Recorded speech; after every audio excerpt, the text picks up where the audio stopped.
All right, here I am. Poof, like that. It says there's 5 people. Hold on, I want to see comments if there are comments. First comment I would love to see is, can you hear me okay? Normally I've got my headset on and I'm plugged in, so I know you can, but now I'm just using the little tiny speakers. So if you would be so kind, give me a thumbs up, not a thumbs up because I can't see that on StreamYard, but put in the chat if you can hear me okay. Although as I'm talking, I realize I probably need another cough drop. All right. I am hoping and praying that y'all can hear me. 5x5. Love you, DJ. Thank you for that. So tonight is the first night of my dry fire, and I have not done dry fire in a long time. However, I went and signed up for my first competition that's going to be in 2 weeks, and I figured I should actually practice. And why not bring you all with me? Because what you say is one thing, what you do is what people will actually emulate. So my plan for the next 11 or 12 days before competition is to hop on here at least once a day and give you all a little tiny dry fire tip. So first things first, safety is always number one. Down below, the scroll thing here, make sure there is no live ammo in the room that you are practicing in. Rule number one, when it comes to setting up for dry fire, before you even touch your firearm, verify there's no ammo in the room. The regular rules all still apply. Gun in safe direction, finger off the trigger until your sight's on the target, all of those good things. The other part would be there is no keep your gun unloaded. Don't load your gun while you're dry firing. That would be bad for your walls, and we don't want that to happen. So, hey, PN Woods, hi, G Webs. All right, so yeah, so PN Woods, sorry, I'm limited with I'm not, like I said, I'm normally at my desk when I'm doing this. Dry fire practice, for those of you who are new to firearms, is literally just picking up your gun and doing stuff with it. It's not just pulling the trigger. It is learning how to have the proper grip for your firearm. It's learning how to drop a slide or lock a slide back. This is my, let's see, there you go. Now you can see through it. No, that's empty. It's everything that you didn't realize you could learn while you're not at the range. Because here's the truth. Most of you have to go to a range and you pay money for your time on the range, and you only have usually about an hour, and you want to spend that time shooting. So dry fire is about learning about your firearm and getting more proficient with your firearm before you go to the range or after you come home from the range and you decide you have a problem. So I'm going to try to make this short. Again, my target's always like 10, 15 minutes because I have a short attention span. All right. So where are we going to start? All right. Number one, I started by booking a competition. So my first competition for this year is going to be an IDPA match. Now, does that matter? Not really, not for tonight's practice, because the first thing I'm going to focus on is my trigger skills. If you want to be fast and accurate, your number one skill set is your trigger skill. So tonight's practice, I'm going to show you all the white wall drill and show you the bump drill. And I've learned these from other instructors, and they've learned them from other instructors. So for those of you who want me to quote who I learned them from, I'm not gonna, because I don't remember off the top of my head. Well, that's not entirely true. I just got a refresher from Steve McGow from OpSpec training last year when I had him here as a guest instructor. So, bump drill. This is what y'all usually look like when you're holding a gun. Finger off the trigger, actually touching the frame. Problem is, I'm not like you. I'm left-handed. So, my hand is going to go on the other side. Bump drill. Ready? It's really quite simple. Once you've built your grip, you're going to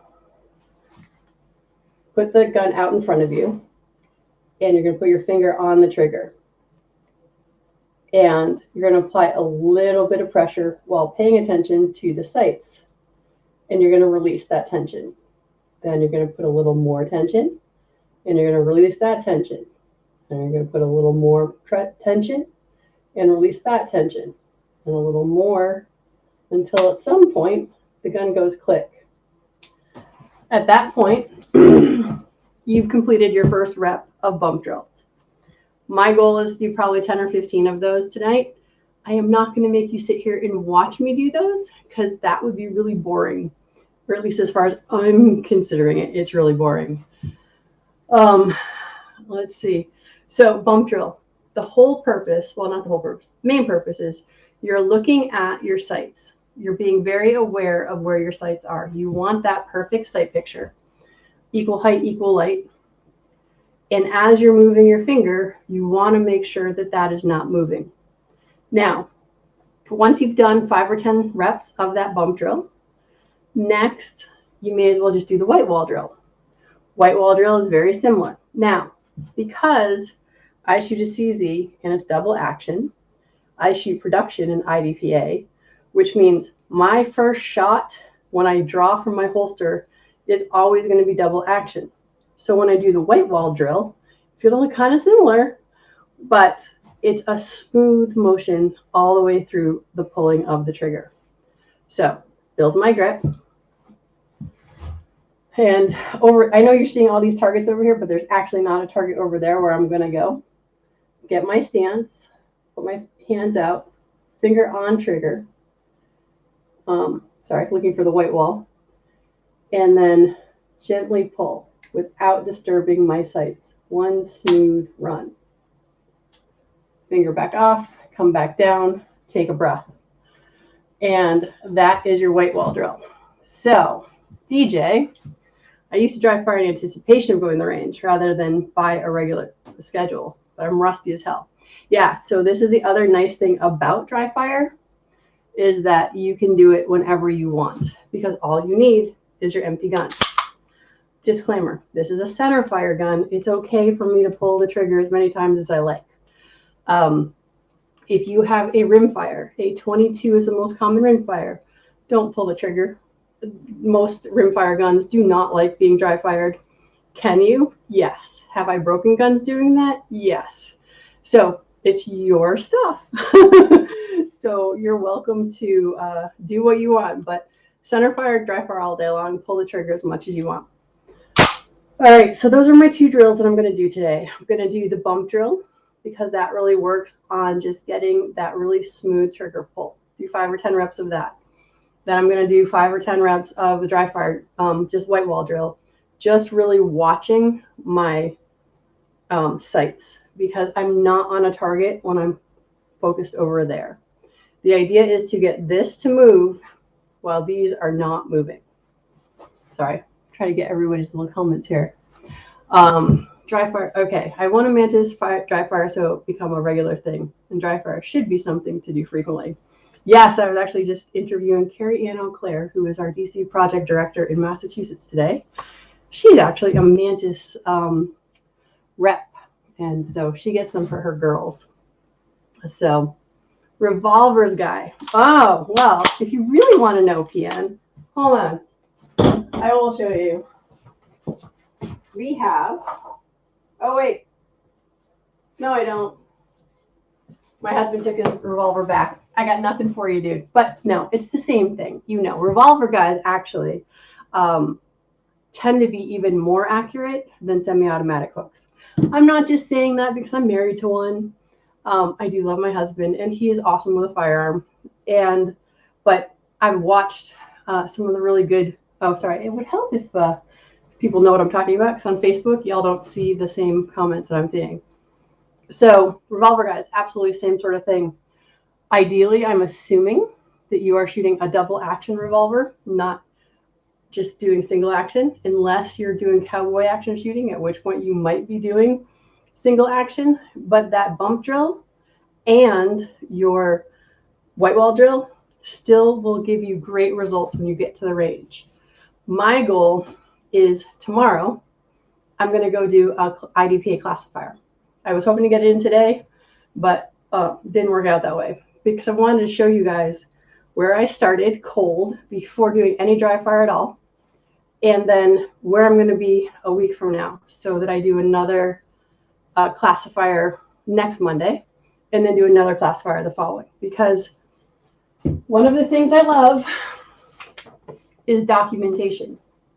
If you don't know what you are doing or why you're doing it, you're much less likely to do it.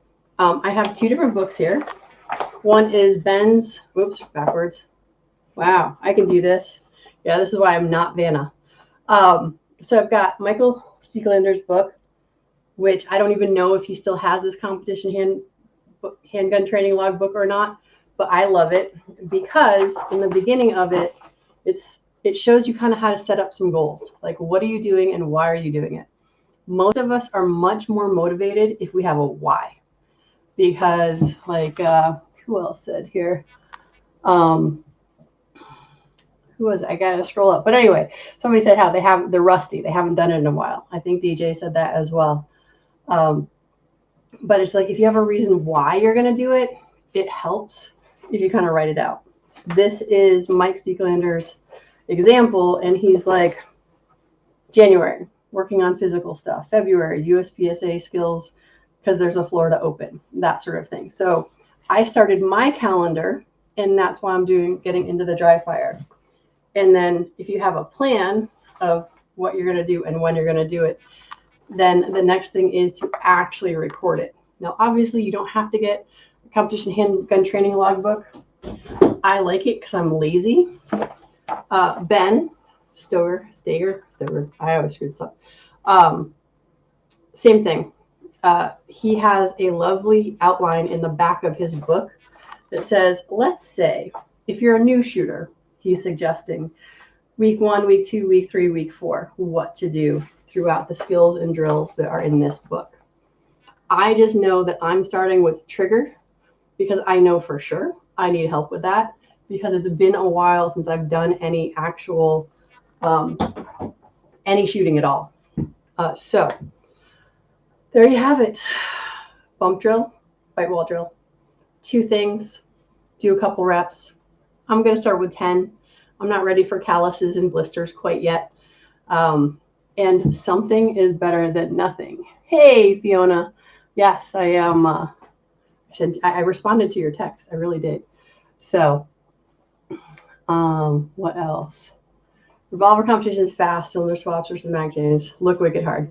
Well, like everything else, every other skill set we've got when it comes to handling guns, it just takes practice. And that's what you need. So, in closing, if y'all have enough, I'm going to just review. So, bump drill. Get a good sight picture. Put your finger on the trigger. Apply a little pressure. I'm sorry. I'm going to try it. I'm going to hold it one-handed so you can actually see a little better. Apply a little pressure. Release. Apply a little more pressure. Release. Apply a little more pressure. Release. The idea is to try to do this at least 3 or 4 times before you get that click. And just to give you a little incentive of why you want to practice this is when I had Steve McGow here as a guest instructor, at the end of the day, he took training cards and he had his students split the training cards in half along the skinny edge. And that's what the bump drill can give for you. Now, as far as just the white wall drill, looking at my target, verifying that my sights are good, and I am not moving them as I move myself through my trigger pull. And that is what I will be practicing tonight. What happens tomorrow? I don't know. It's probably going to be more of the same. Ooh, surprise. Hey, how are you doing? Shinshido, I can't Shinshido, Connecticut. Yeah, okay. I don't know if it's me or Rick. I'm assuming it's Rick, but I don't know. So anyway, that's it. White wall drill, bump drill. Pick 1 or 2 things. Don't get stuck in the details. It's the other reason why I love having a book to follow versus making it up on my own, because I get to just go, oh, what did Ben say to do? I'm going to do what Ben did because, you know, he just happens to be a world-class shooter. Same with Mike. Awesome trainers, love them to pieces. Nothing is original.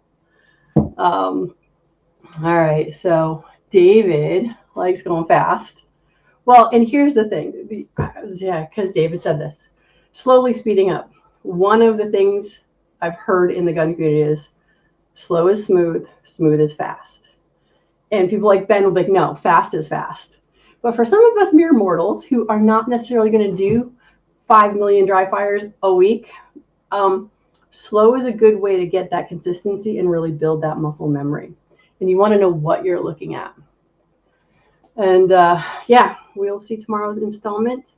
And I'll let you all know. I know. I will, by 6 o'clock tomorrow, I will have shot a classifier. I will give you all my raw score from my first run through, not after warming up or anything else.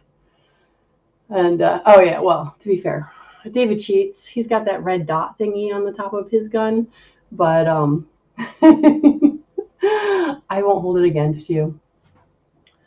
Oh, cool. Very cool. All right, MK Joe, enjoy Maryland. I will see you all later. I will see you tomorrow.